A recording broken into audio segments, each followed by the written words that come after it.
telespectadores, estamos hoje em Fronteira.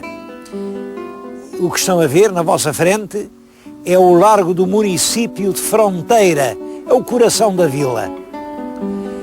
A palavra fronteira engana porque a fronteira é geralmente a linha que separa um estado de outro estado.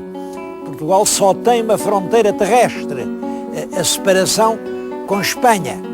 Ora bem, esta fronteira não tem nada a ver com isso. Fica bem longe da fronteira. Fica no interior do país, no coração do Alentejo. Eu escolhi exatamente a vila de Fronteira porque ela é extremamente típica da vida alentejana, da vida aqui no Nordeste alentejano.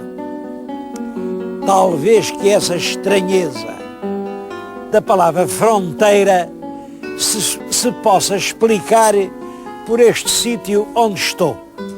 Vêem uma igreja caiada de branco atrás de mim, chamam-lhe a Senhora da Vila Velha.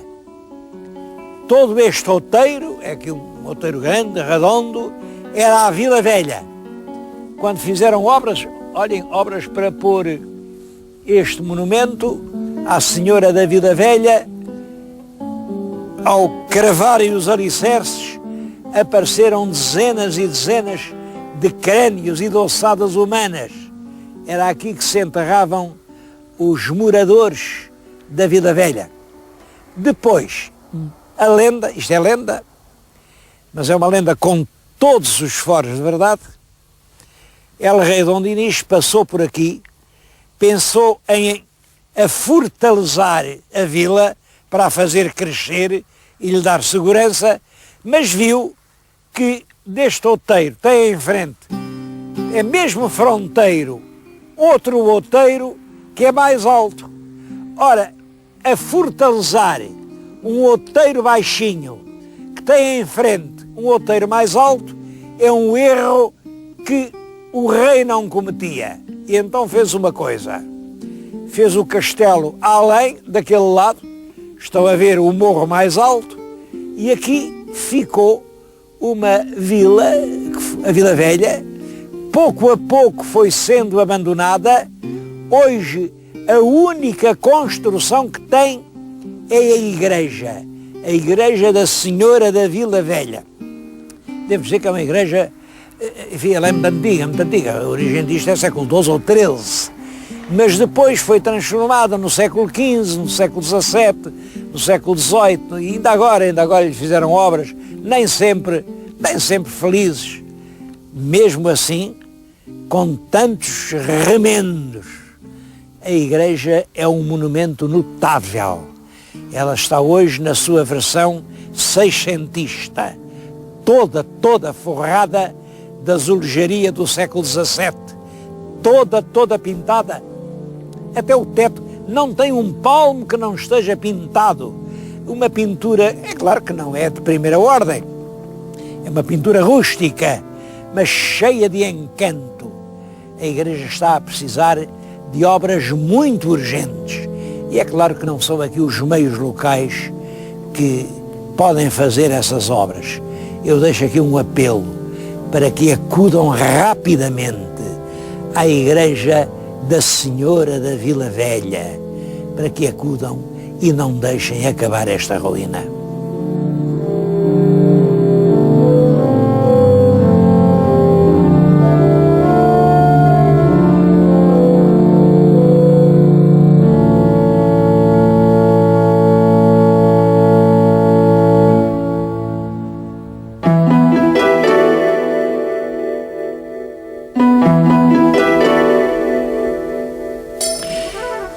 Mas o povoamento da região é muito mais antigo do que aqui esta Vila Velha. Estou-lhes a falar agora na herdade das Antas, ou herdade grande. Só nesta herdade havia 10 Antas. É claro, hoje há 6 e eu estou diante de uma delas.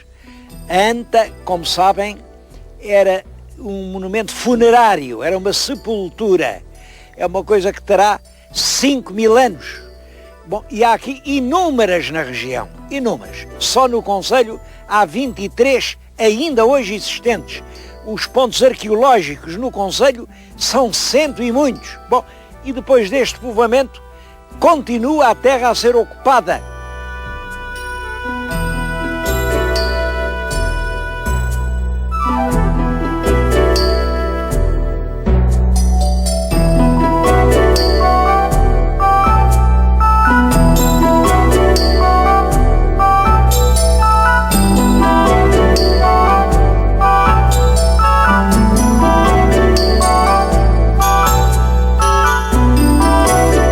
Da vila que o rei Dom Dinis mandou mudar para o alto do Monte Fronteiro, ainda há vestígios. Eu estou diante de uma porta, aliás a única que existe. Esta porta é do tempo de Dom Dinis. Ainda lá se vêem as chumaceiras, onde passavam os eixos que fechavam as portas. Dom Dinis, depois o tempo de Dom Afonso IV, Dom Fernando, Dom João I, é um período de grande crescimento da terra. A terra vive da agricultura e isso é um período de exportação do azeite, havia grandes olivais, do vinho, havia vinhas, a vila cresce. Mas o facto mais importante da história de Fronteira é evidentemente o combate dos atoleiros.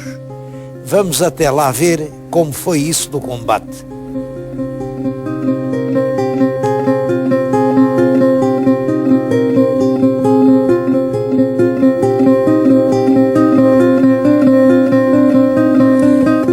A Batalha dos Atoleiros deu-se, diz a crónica de Fernão Lopes, na quarta-feira de Trevas do mês de abril de 1384. Bom, a quarta-feira de Trevas é a quarta-feira antes da Páscoa. Isto permite fixar a data com todo o rigor. É em 6 de abril de 1384. Por isso, hoje, o 6 de abril, é o feriado municipal aqui em Fronteira. Bom, e onde foi o combate? O nosso Fernão Lopes diz-nos que Nuno Álvares escolheu um lugar bem convinhável para a batalha, onde chamam os atoleiros, uma meia légua, pouco mais ou menos de Fronteira.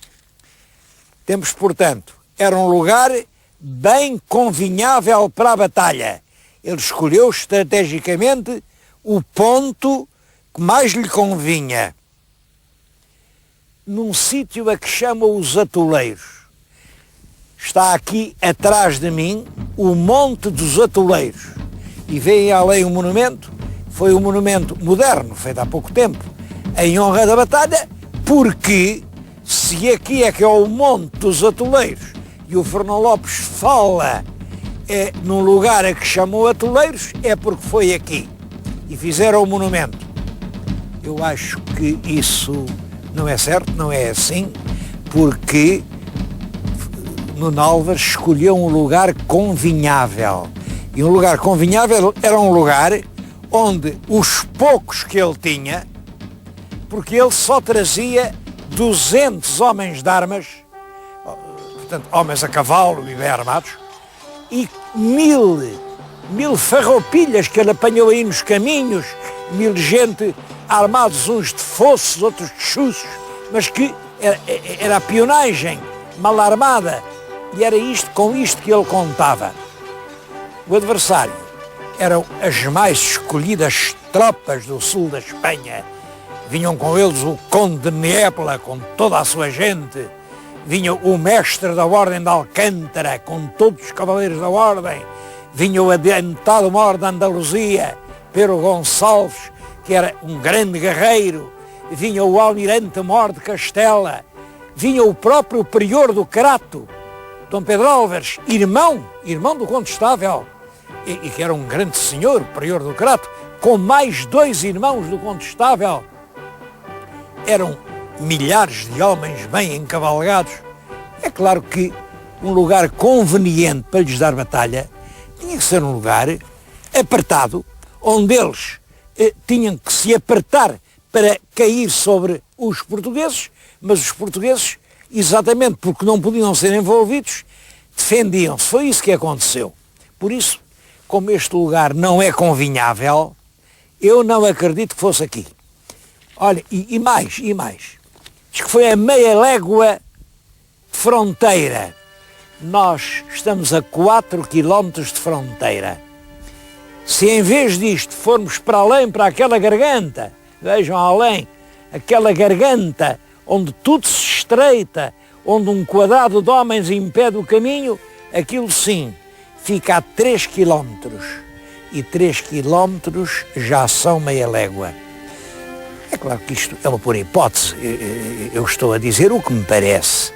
Agora, só tenho pena de que nunca tenham sido feitas quaisquer explorações do terreno para sabermos ao certo onde foi essa batalha, que de certo modo foi decisiva para o destino português. A vitória dos portugueses animou todos os que acreditavam na causa do mestre Davis e levou-os depois, já em grande número, nessas batalhas que sucederam e que permitiram que nós hoje tenhamos um país independente.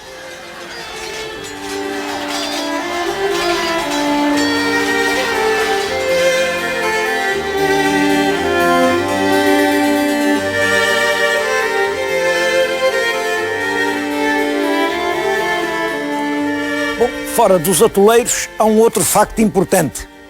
É a extinção das ordens religiosas e das ordens militares em 1884. As propriedades, as terras enormes que pertenciam às ordens foram vendidas e são os donos dessas terras que constroem estes palácios. Estou-lhes a falar numa rua de palacetes. São os palácios feitos no princípio do século XIX pelos adquirentes da propriedade. Bom, depois é isto. Em 1900, Fronteira tinha 5.000 habitantes. Em 1950 tinha 10.000.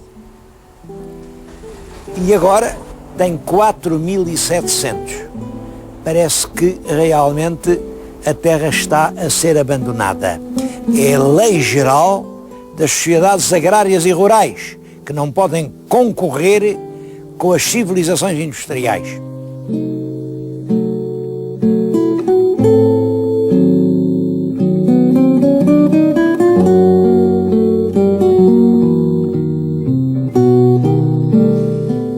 Mas eu penso que isto começa a dar a volta.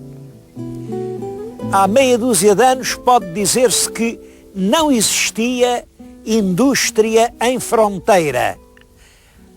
Esta rua que vêem na nossa frente chama-se Rua das Indústrias e foi aberta há poucos meses. Em cada um dos pequenos pavilhões funciona hoje uma pequena indústria. Não emprega muita gente, uns 3, meia dúzia, uma dezena. São pequenas indústrias de atividades ligadas às riquezas locais e que estão realmente a fixar a população e a criar postos novos de emprego.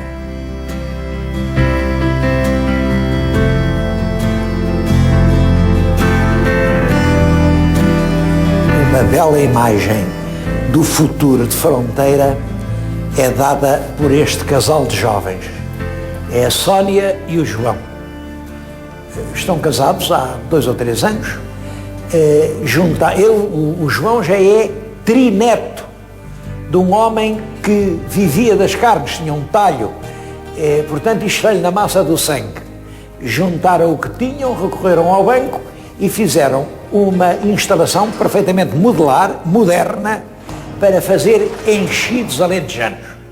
Enchidos alentejanos com todo o paladar antigo. Aqui são sabores iguais aos do tempo do trisavô dele. O melhor rigor técnico na melhor qualidade de produção. Eu admiro gente tão nova que assume responsabilidades tão grandes e não tenho dúvida nenhuma de que este é o caminho do futuro. Se no nosso país houver muitos casais de jovens empresários assim, o nosso país ainda tem um futuro.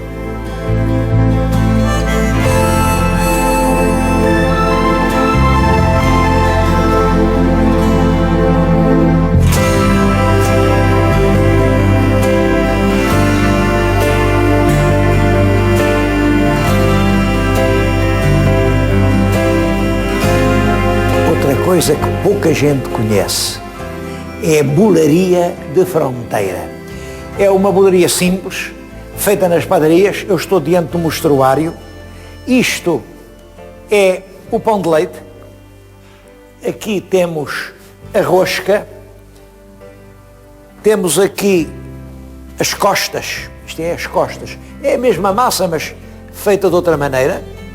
Fabrica-se também a broa de mel, com um feitio especial, a broa de manteiga e a boleima. A boleima é uma coisa que vem da Idade Média. A boleima. Aqui continua-se a fazer boleima. Olhem, aquilo que estão a ver é a boleima.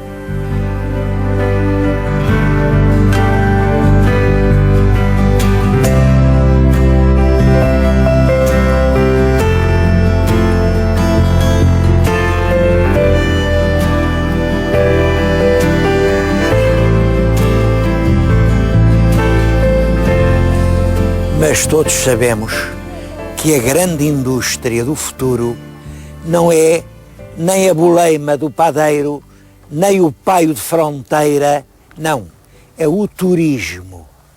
E o que é que Fronteira pode oferecer de novo em matéria de turismo?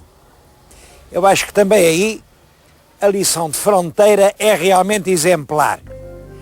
Eles aqui nesta paisagem de colinas relativamente agrestes, fizeram uma pista de todo o terreno, com 16 km, e também isso tem anualmente a frequência de centenas e centenas de aficionados do todo o terreno. Fronteira tem o termalismo. As termas, aqui em Fronteira, vêm da época romana, mas estão hoje a ganhar uma alma nova. Mas não é só as termas, é sobretudo este ar livre. Olhem, é a água das ribeiras. Eu estou aqui a falar junto da Ribeira Grande, fizeram além uma represa, aqui uma grande praia artificial, que é hoje uma sede de desportos náuticos. Disputam-se aqui campeonatos, há todos os fins de semana centenas de jovens, e isto pode parecer uma coisa pouco importante, não é. Quem venha aqui a um sábado ou um domingo vê centenas e centenas de pessoas nestas margens. Mas não são só as ribeiras, é também este céu azul magnífico que eles usam, imaginem, para fazer subir balões.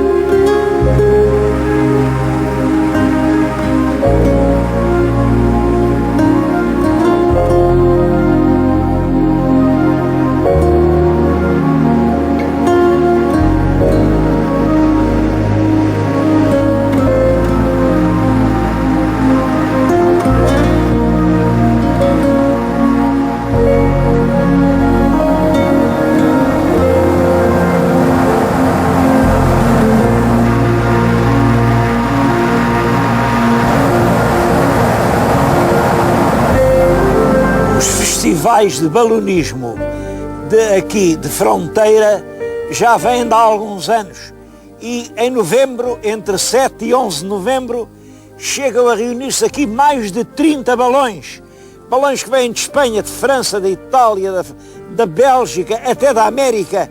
É um grande festival que começa a ser internacionalmente conhecido. E de certo modo é o ovo de Colombo. Trata-se de aproveitar o verão do São Martinho. Sabem que o verão de São Martinho, já em novembro, por toda a Europa, é já uma invernia, com ventos, com frios, com neve. Aqui no nosso Alentejo, o verão do São Martinho é um tempo doce e sereno, é o tempo do Festival do Balonismo. Diz-me aqui o piloto deste balão que um passeio fica em 20 contos. Eu acho que vale mesmo a pena pagar os 20 contos. Além disso, eu estava a pensar, esta maneira de voar é a única que não vai chocar com torre nenhuma. E se chocar, as únicas vítimas somos nós. E aí está uma boa regra de vida. Procedermos sempre de tal maneira que nós sejamos as únicas vítimas possíveis dos passos que dermos neste mundo. Se toda a gente assim fizesse, não havia guerras e os homens eram mais felizes e mais irmãos.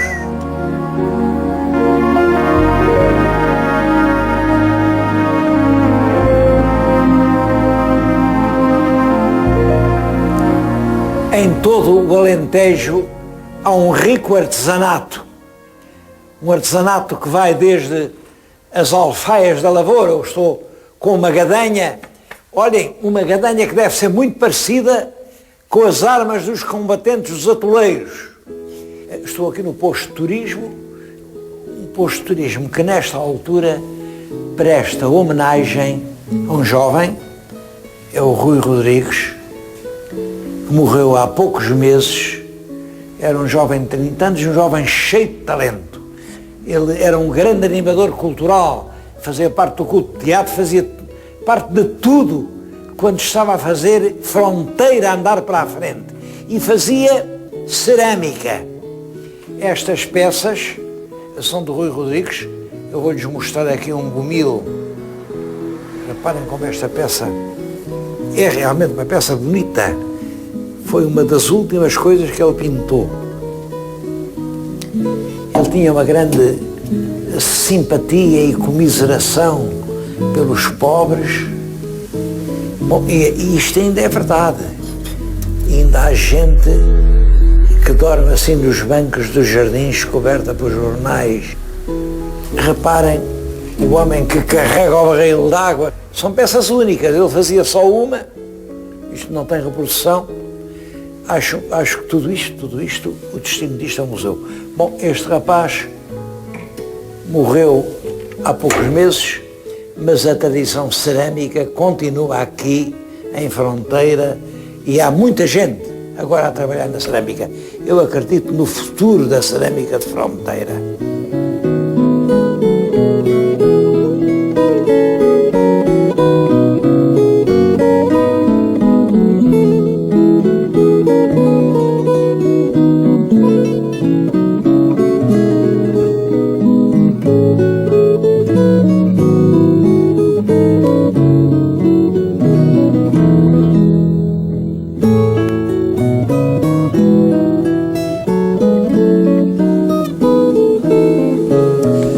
Valor fundamental para o desenvolvimento turístico de toda a região é o termalismo. Eu estou a falar, como vêem, com um copo, com uma água que neste momento não bebo, porque isto só se pode beber sob o controle médico e em certas condições. Estou nas termas da Sulfúria, no Cabeço de Vide. Bom, é uma água que tem um pH de 11,4. Isto, para quem não sabe o que é o pH, devo dizer que é um caso extraordinário, porque não há em toda a Europa nenhuma água com um pH tão elevado. Bom, isso confere-lhe qualidades clínicas extraordinárias. É claro que há cá sempre quem diga, eu não acredito, ou não. Bom, mas os factos são factos. Vêm aqui por ano, este ano, por exemplo, 4.000 utentes. 4.000. Bom, e os alívios que têm para os sofrimentos são evidentes. Mas estas termas são das poucas em que eu não ouço dizer isto vem cada vez menos gente, isto está tudo fechado. Não, é o contrário.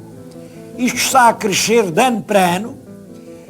O velho edifício das termas é este que está na minha frente. Velho é como quem diz, porque está construído em cima de umas termas romanas. Já os romanos recorriam a estas águas para efeitos tratamento de doenças. Já está em construção outra, porque esta não chega, outra muito maior. Está em construção também um hotel de grande espaço, quer dizer, são umas termas em plena expansão. Devo dizer que não é só por causa das termas que vale a pena vir a Cabeço de Vide. Cabeço de Vide é uma vila dos princípios da nacionalidade, uma vila ainda cheia de monumentos, uma vila que conserva um perfil de pureza alentejana admirável, uma vila que o progresso não estragou e que vai crescendo. É uma vila que já foi cabeça de concelho, depois nas reformas do liberalismo retiraram-lhe essa condição, mas que é realmente uma das vilas mais progressivas do Alentejo. Aqui a população não diminuiu.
Este programa é patrocinado por Soluções Industriais e Domésticas Dom